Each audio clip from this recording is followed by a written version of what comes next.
दोस्तों, तो आज मैं आपको बता रहा हूँ कि गुणनखंडों की संख्या कैसे निकालते हैं। कुल गुणनखंड, सम गुणनखंड और विषम गुणनखंड। चलो तो आइए जानते हैं। 100 के गुणनखंड निकालने हैं। देखना एक ही वीडियो में सब कुछ समझ में आ जाएगा। कुल गुणनखंड, सम गुणनखंड और विषम गुणनखंड। हाँ, तो अब इनको लिख लो।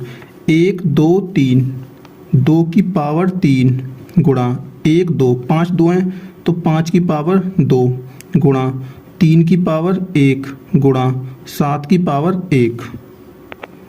अब यहीं पे देखना, अगर हमको कुल गुणनखंडों की संख्या निकालनी है तो पावर, सबकी पावर में 1 1 बढ़ा दो। कुल गुणनखंडों में कितने में? कुल गुणनखंडों में सबकी पावर में 1 1 बढ़ा दो। जैसे 3 है ये तो 4 गुणा 2 है तो 3 गुणा 1 है तो 2 गुणा 1 पावर है तो 2। 4 तिया 12, दूनी 24, दूनी 48।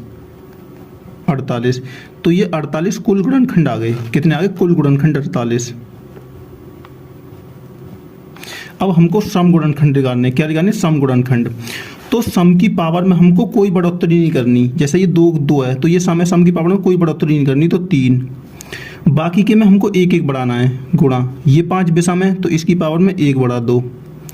3 विषम है तो इसकी पावर में 1 बढ़ा दो। 7 विषम है तो इसकी पावर में 1 बढ़ा दो। तो 3 तिया 9, दूनी 18, दूनी 36। कितने हो गए? 36। तो ये आ गए हमारे सम गुणनखंड। सम गुणनखंड कितने आ गए? 36। अब हमको विषम गुणनखंड निकालने। क्या निकालने? विषम गुणनखंड। तो विषम की जो पावर में, विषम की पावर में हमको सम को नहीं लेना होता। सम को बिल्कुल छोड़ दो। तो ये 2 की 2 है, ये सम है तो इसको बिल्कुल छोड़ दो। बाकी के में 1 1 बढ़ा दो। ये 5 है, ये विषम है तो इसकी पावर में 1 बढ़ा दो। 3 है, ये भी हमारी विषम है तो इसमें 1 बढ़ा दो। 7 है, ये भी हमारी विषम है तो इसकी पावर में 1 बढ़ा दो। तो 3 दूनी 6, दूनी 12। तो विषम गुणनखंडों की संख्या कितनी आएगी? 12। तो दोस्तों, मैं उम्मीद करता हूँ कि ये आपको सवाल बिल्कुल समझ में आया होगा। ठीक है, ये इनके आंसर होंगे।